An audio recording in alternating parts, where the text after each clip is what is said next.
Hello. Today is July. I even forgot. I think July 8th, and it is the birthday of Philip Johnson, who was born on July 9th, 1906, and died in 2005. Let's read a little bit about him. So you see, Philip Corteliu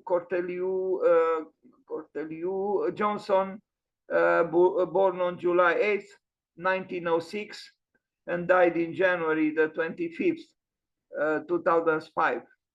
January 25th is the birthday of Bernard Tschumi. By the way, was an American, so Philip Johnson was an American architect best known for his works of modern and postmodern architecture. Among his best known designs are his modernist glass house in New Canaan, Connecticut, and postmodern 550 Madison Avenue in New York, designed for AT&T, and 190 South LaSalle Street in Chicago. But there are other important buildings by him. In 1930, Johnson joined the architecture department of the Museum of Modern Art in New York. There he arranged for American visits by Walter Gropius and Le Corbusier, and negotiated the first American commission for Mies van der Rohe when he fled Nazi Germany. He signed actually the working drawings of Mies van der Rohe because Mies van der Rohe didn't have this right. In 1932, at that time, in 1932, he organized the first exhibition on modern architecture at the Museum of Modern Art. In 1978, he was awarded an American Institute of Architects Gold Medal, and in 1979, the first Pritzker Architecture Prize. His early work as a journalist for the newspaper of the extreme right and anti-Semitic Father Charles Coughlin between 1932 and 1940, and his early,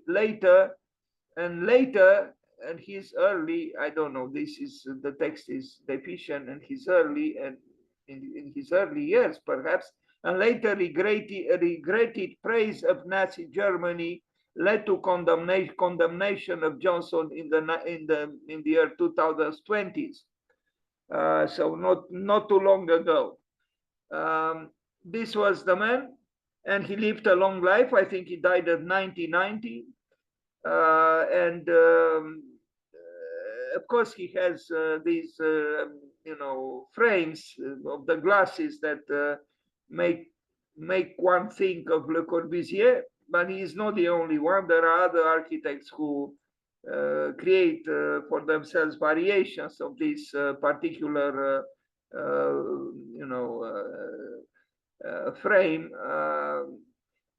Anyway, he's an interesting man, but I was never truly attracted to his work, chameleonic as it is. He inspired himself even from the deconstructivists, but always he was able somehow, although he inspired himself, evidently from important works, there was a touch of his own, fingerprint, so to speak, like, even the glass house that he built for himself. Yes, he seems to be more, with a beard, a mustache, a little bit. Anyway, here he is with the AT&T, tall building that he built. At that time, he was influenced by postmodernism. In fact, I have to say to you, in 1982, when I was working in the office of Paolo Portoghesi in Rome, and I was working near where the telephone was in the office of Portoghesi. At once the telephone rang, and because I was close to it, I picked up the phone, and it was the secretary of Philip Johnson from New York who called Paolo Portoghesi, because Portoghesi was the first curator or director of the the first biennial in architecture in Venice. And of course, Philip Johnson was present, and it was, high time for postmodernism, which I never appreciated. I always disliked postmodernism, and I think postmodernism ruined some good architects. This is a house that, I don't know, a house at 9 Ash Street in Cambridge, Massachusetts. Well, you don't see too much the house here, but this is the plan of the house, which is kind of interesting because it's like a fortress in a way, a modern fortress with a wall surrounding both the house and the plot of land. He was, part of a group, the Harvard architects. I think there were five architects. One of them was, besides Philip Johnson, Marcel Breuer, and also John Johansson.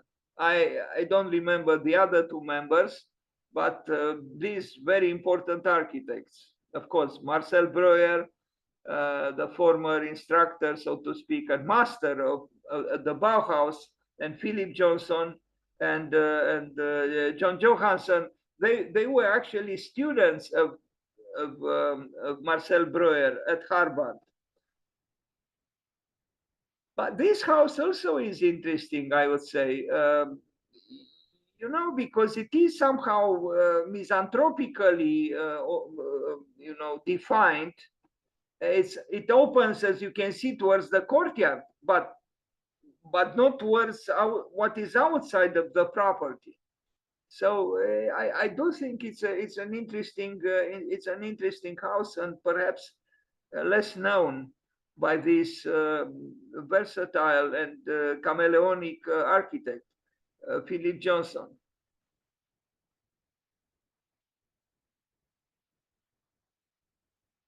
I mean, you look even at the door in that wall, it's unusual.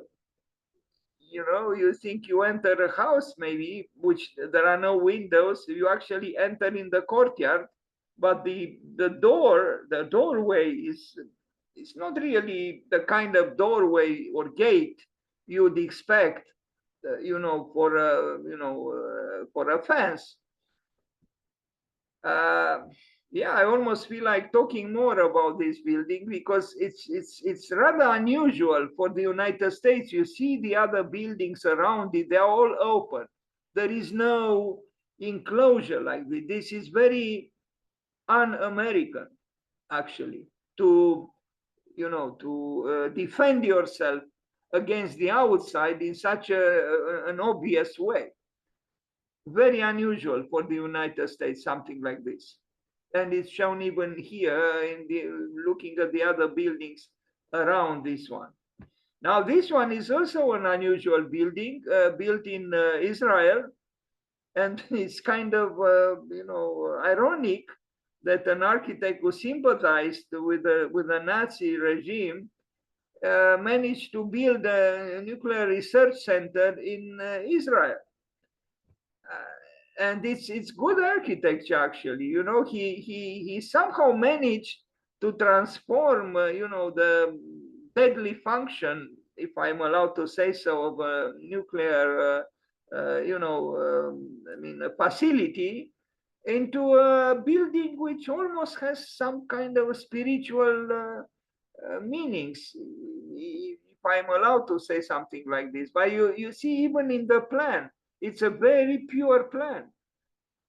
You wonder what's happening in that circle. Well, in that circle is the nuclear facility.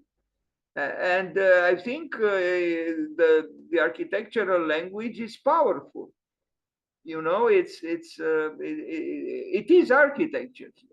I even wonder if there was a so-called better nuclear facility or reactor, or this is a research center, but I don't think there is another one like it, actually. well, I'm not an expert in this. I just expressed a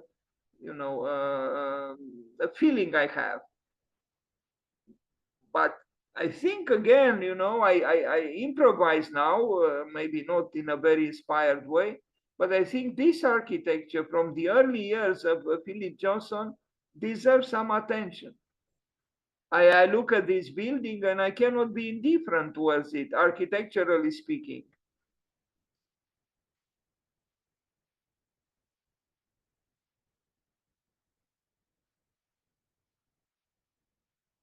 And look at the columns he employed. I mean, this is the rendering, but that's how he built them.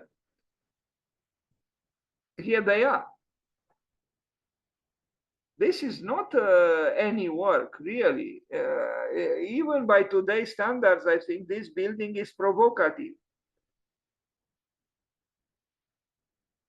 Who deals this kind of architecture with, rather studied columns for a nuclear, research center or facility or reactor?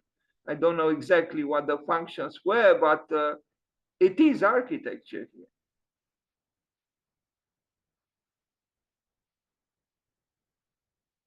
It even made it to a stamp,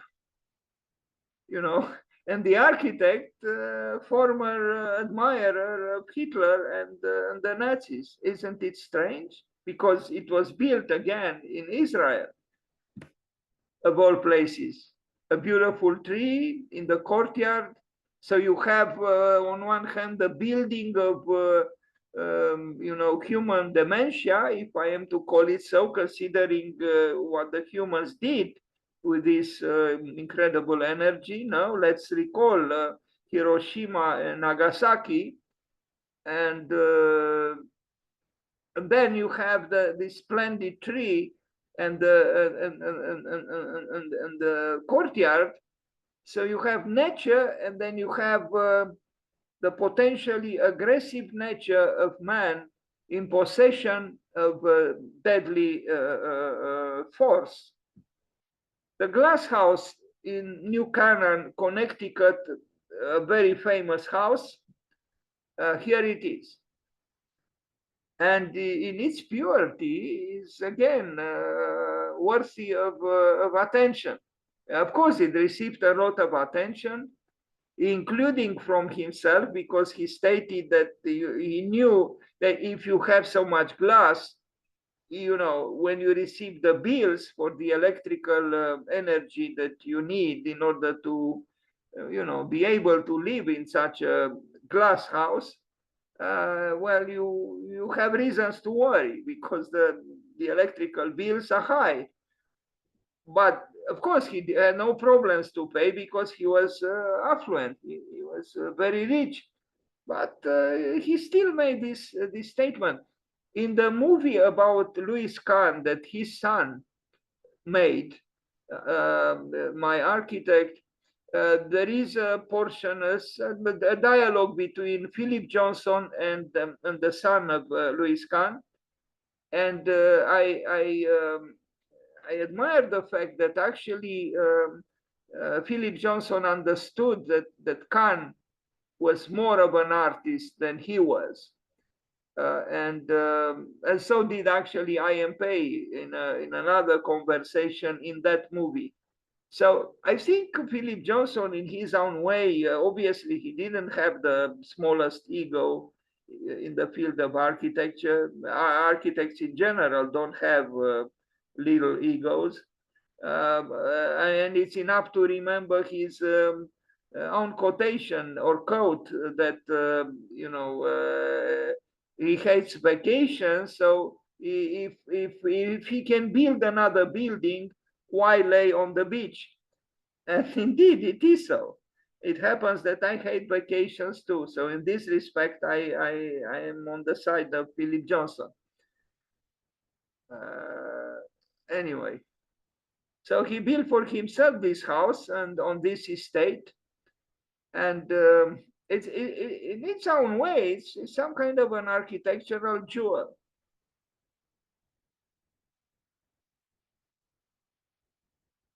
splendid trees around it.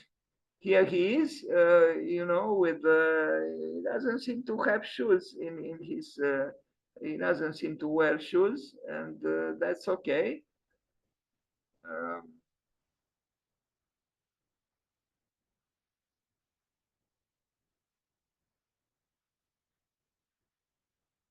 the glass house, Philip Johnson. And this is the plan, and some pieces of furniture by Mies, and the cylinder of washing himself, or the washing room, the bathroom, enclosed vigorously.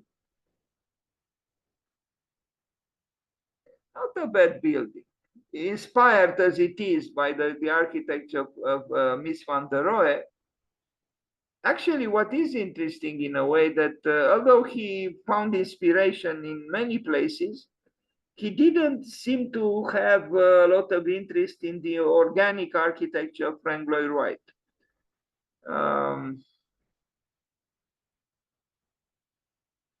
Yeah.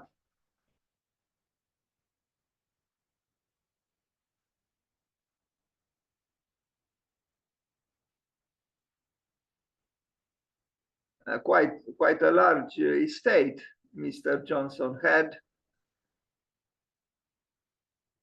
Yeah, it's here, the glass house on the left, with a bluish color. Some images from the inside. Um, he was a cultured man, he was very informed, and so he was an educated architect. And he appreciated culture so much that he arrived at saying the future of architecture is culture. Unfortunately, in my opinion, not too many architects would say something like this. And this, I think, is detrimental to architecture itself. I think in his, whimsical way to put it, right, Johnson was right. The future of architecture is culture. Too bad that the countless students I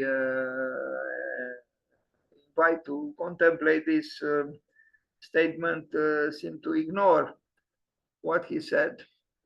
Anyway, the glass house with a painting, I don't know by whom, but certainly not a modern painting.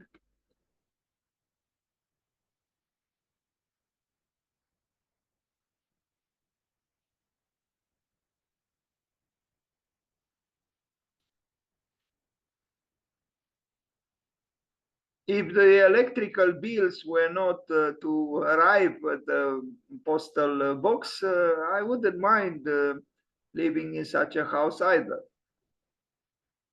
And apparently, he worked with some, geometrical sophistications here. The golden section rectangle,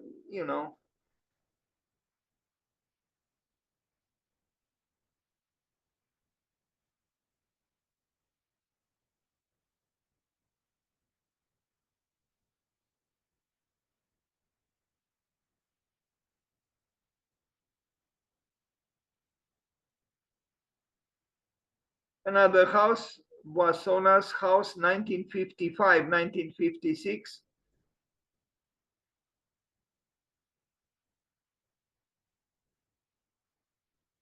Unfortunately, I only have this image. Pavilion, New Canaan, Connecticut.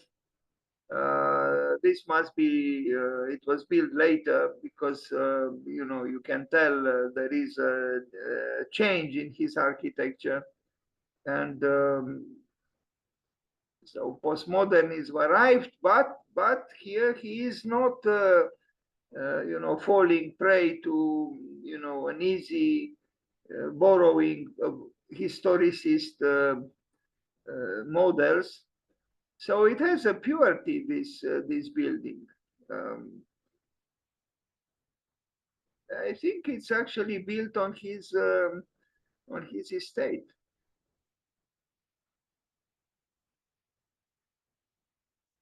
Sculpture gallery, yes, also on his estate in New Canaan, Connecticut. He had a gallery. He was also, a collector. Not bad. This could have been at, on the grounds of the Venice Biennial in architecture.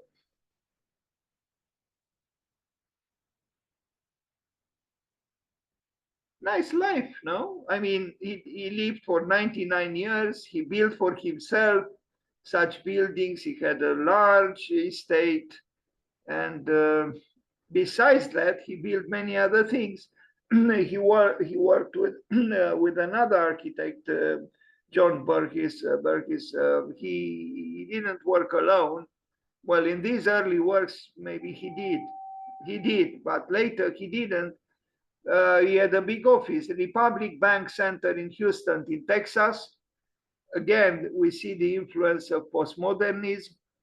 And surprisingly, the influence of some kind of a Middle Ages, aesthetics or architecture,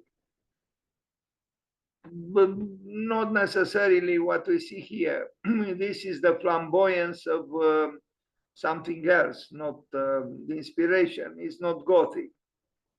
I think this period in his architecture was problematic and was problematic also in the works of other architects. But still, there are some qualities here. It's an impressive atrium here, where these people work, maybe with some echoes from the Larkin building by Frank Lloyd Wright that was demolished. I'm talking mainly about the height of the ceiling above some bureaucrats, their desks. And the top is, it is a building you cannot easily forget. But was he very serious when he built it? I don't know. Here he is in a director's chair. I mean, movie director's chair. Transco Tower, Houston, Texas. Another tower from that time when the influence of postmodernism was felt through and through, but still, he managed to build a building that is not, destroyed by postmodernism, except at the bottom where I think this is rather, convenient, this kind of classicist entrance into the building.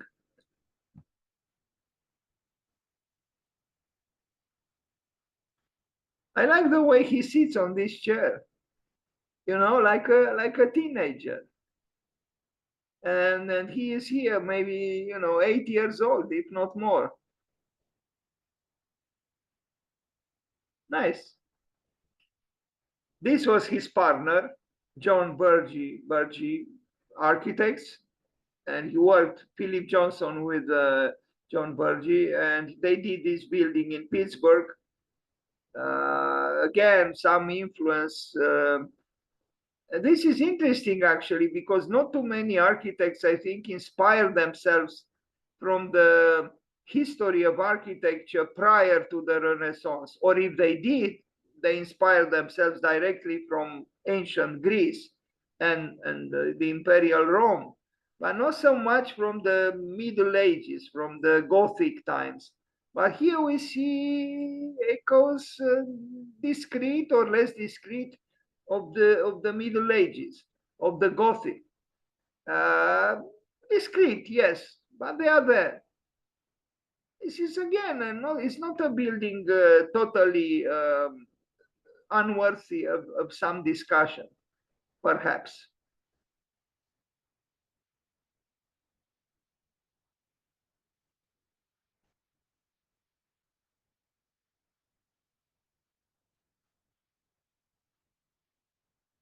this is interesting about Philip Johnson that he was to an appreciable extent, an architect very accommodating his time,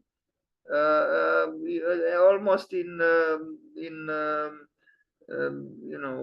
opportunistic ways. But there is always something else. Something else, there is in the behind the the plethora of borrowings and references, there seems to be somewhere somehow an element of authenticity, you know, if I am to call it so, yeah, authenticity. The Crystal Cathedral in Houston, Texas, a giant glass cathedral. The Crystal Cathedral was designed as a religious theater of sorts, acting as both television studio and stage to a congregation of 3,000 people. It was commissioned by renowned televangelist Robert Schuller and completed in 1980 near Los Angeles, California. Philip Johnson and John Burgee devised the glass enclosure in response to Schuller's request that the church be open to the sky and the surrounding world. And here it is. Now, I wonder how Philip Johnson would have built if glass was not invented. I mean, this is just like so many contemporary buildings or modern buildings is covered in glass. Without glass, the building probably would not have been possible. Can you imagine the amount of air conditioning necessary there in order for some activities to take place? I mean, without air conditioning, you would. It's true the space is vast, but I think without air conditioning, this space would be deadly. And you can imagine the amount of air conditioning needed in this glass cathedral. I mean, the electrical, bills would be probably giant. I mean, not probably, surely giant.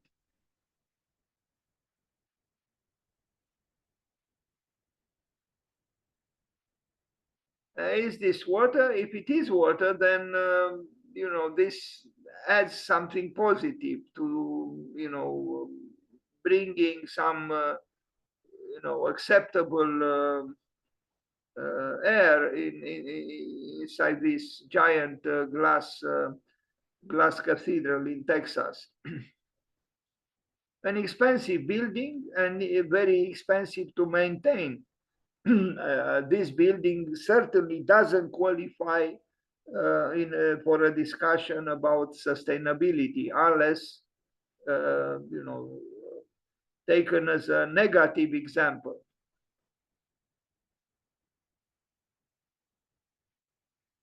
To be honest with you, I am tired of so much glass. Very, very tired. But the tower has some qualities, I think, architecturally speaking.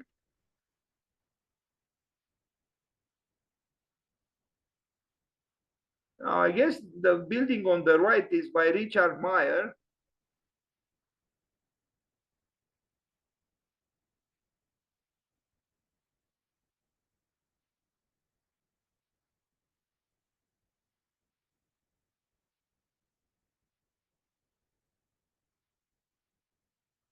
Yes, the glass cathedral.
the visitors pavilion, also on his property, his estate in New Canaan, Connecticut. Now here we see the influence of deconstruction or a certain kind of sculpturalism. So he was continuously changing, exploring new ways of doing architecture that were influenced by what was happening at the time of implementing the work.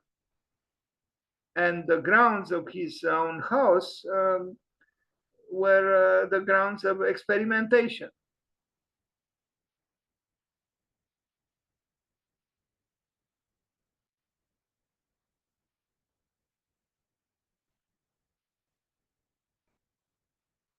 Interfaith Peace Chapel, Texas, USA.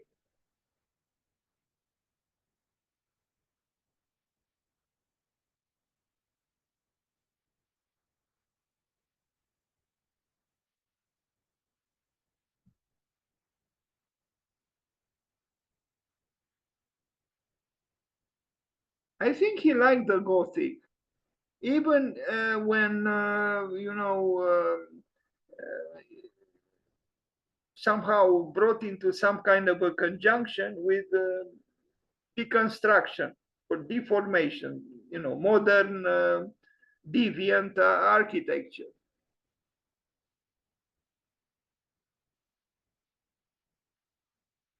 There is here a window which is very similar to a window done by Studio Gang, Ginny Gang, for one of buildings built by her office.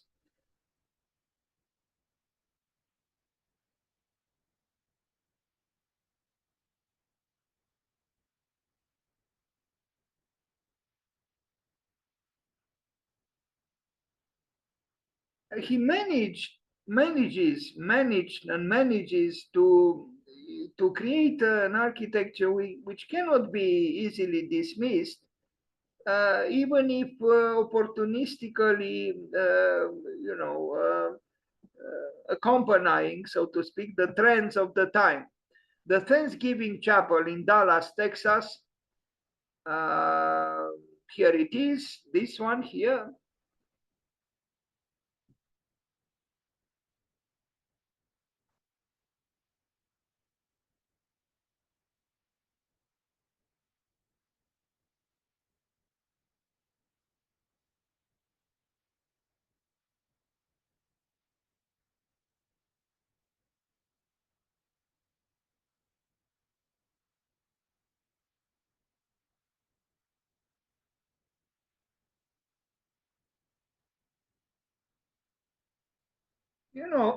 This kind of using the spiral is to an extent, I mean, yes, there are echoes from, certain works in the history of architecture, like Borromini, but there are also echoes from even from Islamic architecture. So, Philip Johnson was rather complex and subtle, and the references are diverse.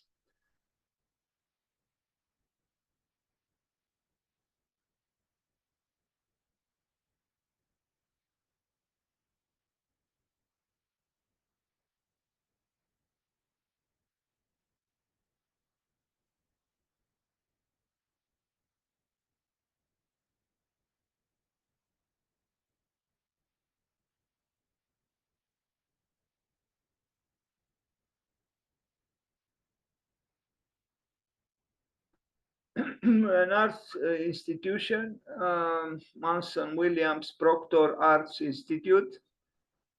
Let's look at some, maybe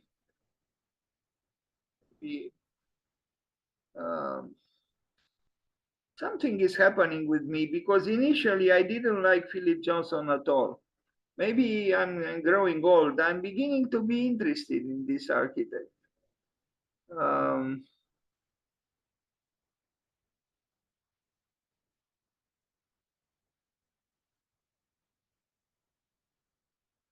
Yeah, the plans are legitimate. They are clean, so to speak. The building functions. The building shows clearly that a museum is actually a big container within which the artworks are displayed. And it's almost beyond questioning somehow.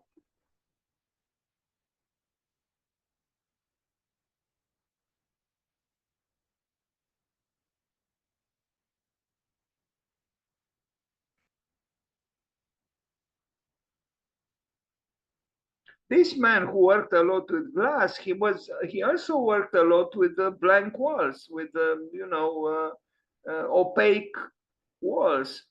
We remember that first house that we looked at, which was misanthropically turning its back on the surroundings and opening only towards its own courtyard. Here we also see this museum, um, stubbornly refusing to betray its content. But yes, there is a relationship with the above through that glass ceiling, but the walls are hermetically opaque.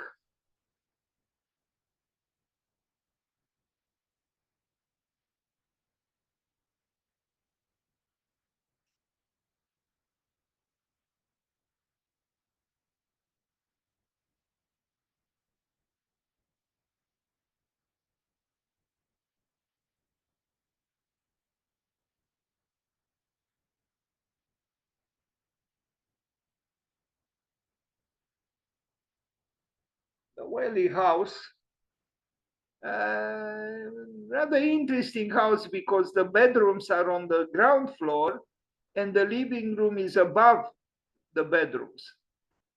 And the living room is opened with there are two different kinds of architecture here between the ground floor and the first floor. There is a stylistic difference. So the bedrooms together create some kind of a base, the platform on which the larger volume of the taller volume of the living room with a lot of glass is positioned.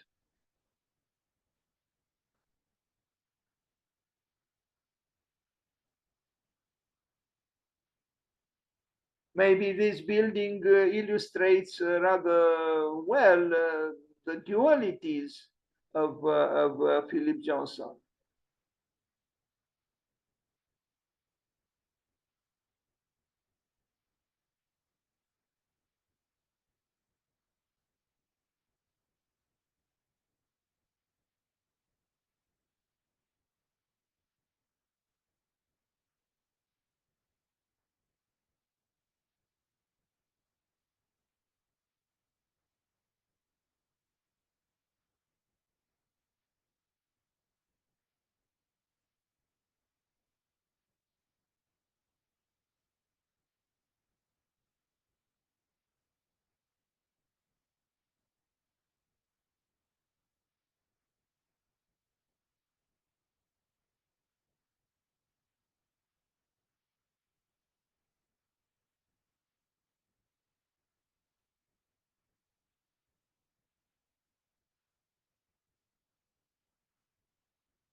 An unexpected bicycle in this, opulent living room.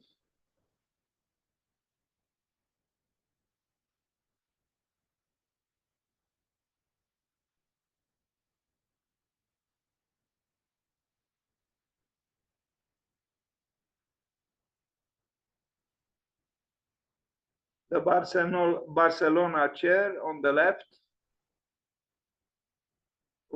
which was created not just by me, but also Lily Reich. And some might think that her role was bigger than usually expected. Apparently, Ms. van der Rohe didn't produce a lot of furniture until he met Lily Reich, and he didn't produce furniture significantly after they broke up. They were partners romantically and partners professionally for I don't know how many years, 14 years or something like this.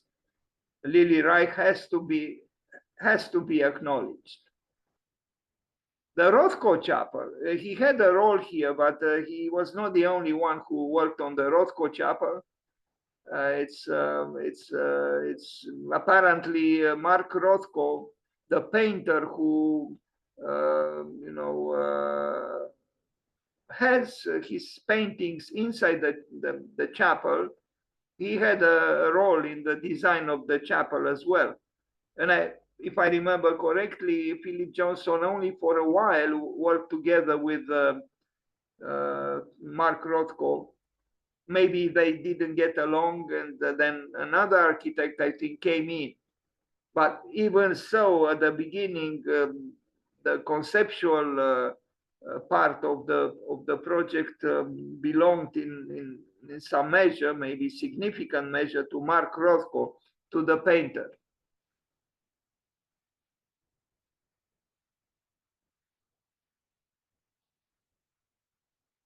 And here are the black paintings of Mark Rothko. It would be interesting maybe to compare the black paintings of Mark Rothko with the black paintings of Goya, which moved me so much when I saw them in Madrid at the Prado. Here is the painter with one of his black paintings.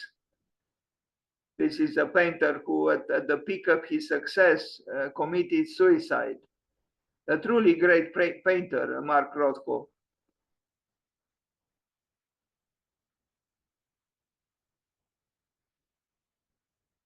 Here he is, Mark Rothko. And from what I read,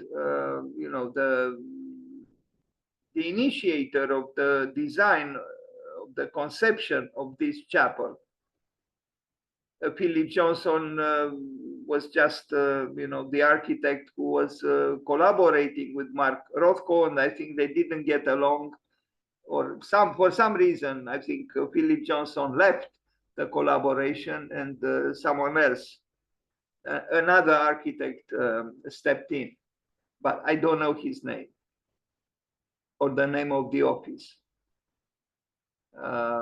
We see here the octagon that fascinated Leonardo da Vinci, and a very important geometrical figure which has a symbolism worthy of attention.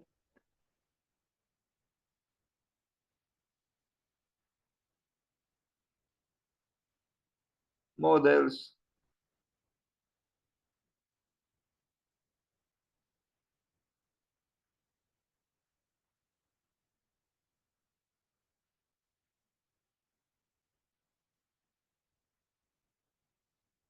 I forgot who did the sculpture, to my shame. But the building was, as I said, envisioned first by Mark Rothko, and then there were some collaborators, one of them being Philip Johnson. And these are the paintings. You don't see them very well, but I mean, you do, but in a black and white picture, a vast space, actually.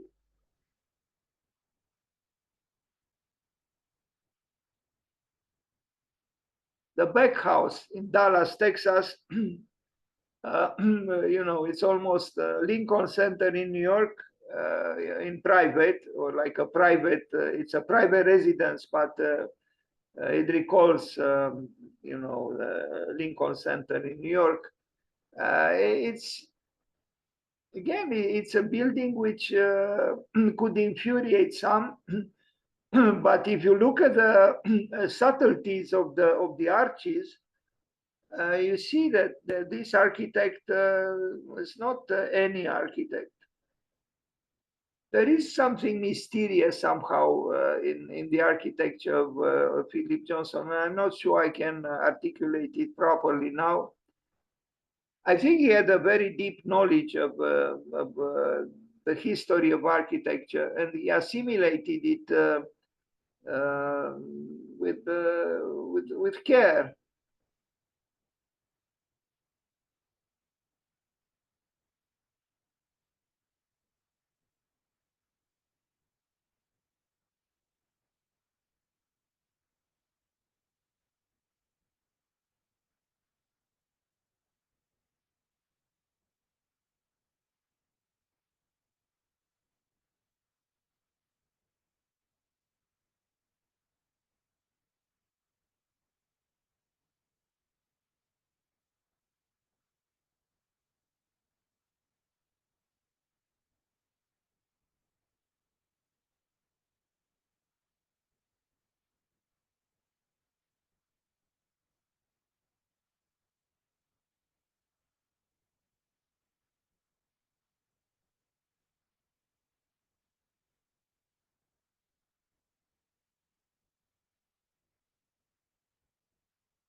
Quite a big house, as you can see.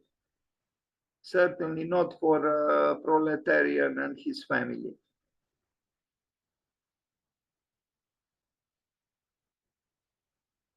Could we say, together with Hermann Herzberger, that the origin of architecture is, or the core of architecture, the origin of architecture is in the public, because the public dimension of this private building is rather assertive and strong.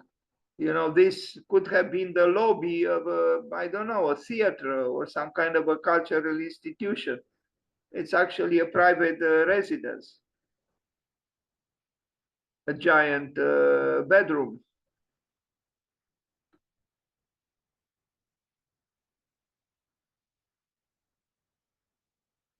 Some people live well.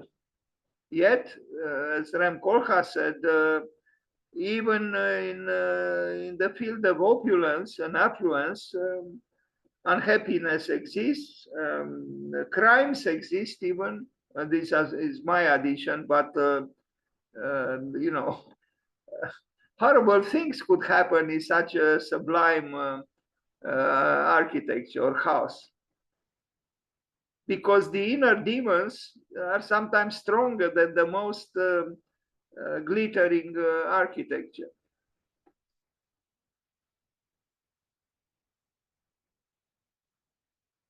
You would say that this estate and this building is so close to being, paradise-like, that it would be impossible to contemplate some malevolent actions or dark actions happening here.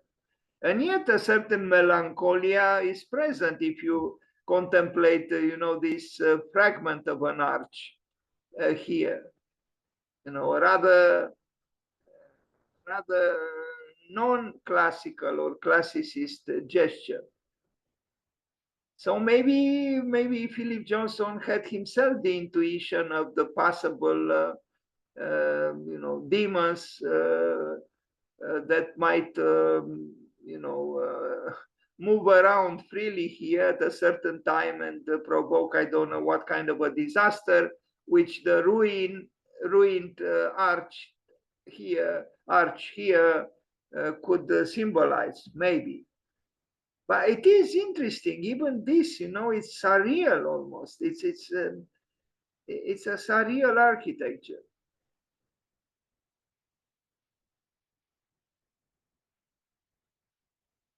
and everything is studied. These are not indifferent details. Everything is finely tuned, and so this is not any architecture. Puerta de Europa in Madrid, Philip Johnson and John Burgee. Here they are, these two leaning towers. Puerta de Europa in Madrid.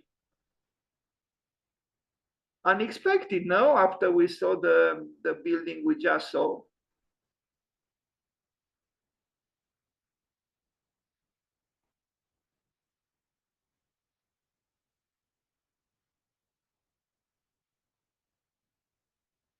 Maybe it's something wrong with me, but I'm beginning to like Philip Johnson. Sorry for saying it so openly and loudly, even. Yeah, maybe I should be careful. But I do know I didn't like Philip Johnson. But more and more I see some qualities in his work.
Another chapel of Saint Basil, Houston, Texas. And we are approaching the end of this presentation. Now look at that cross there on the wall. It reminds me of a similarly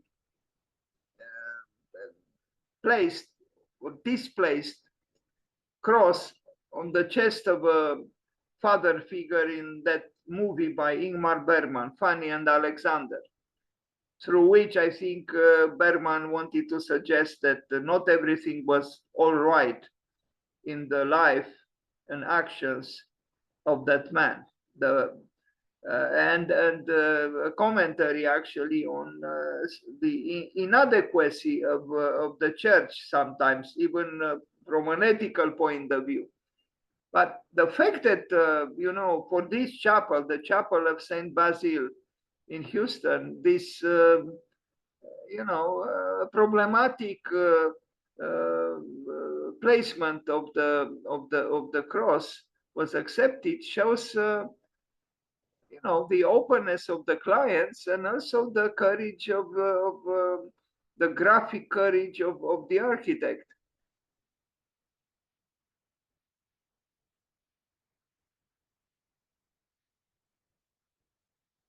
And look at the entrance into the chapel, probably with some meaning, which I do not know, but I expect that it's not just a capricious, whimsical cut into the wall.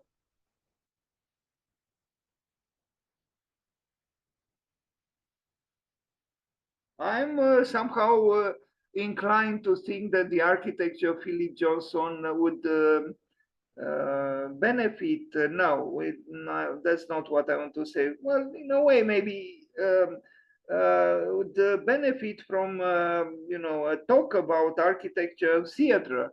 There is a theatricality in this work, which could be infuriating, but could be also liberating somehow.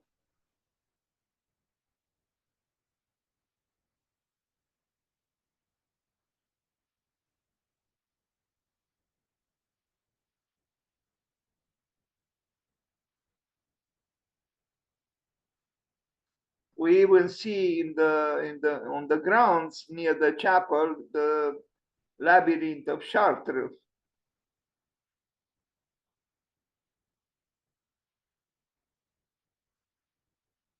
And the visualizations of scenes or episodes of the Bible are shown in this way on this wall. And again, it's about our time, which took some freedom from certain ecclesiastical dogmas. But I think this is unavoidable if you want to make something that belongs beyond the quest for eternity, belongs to your time. And again, the cross is it's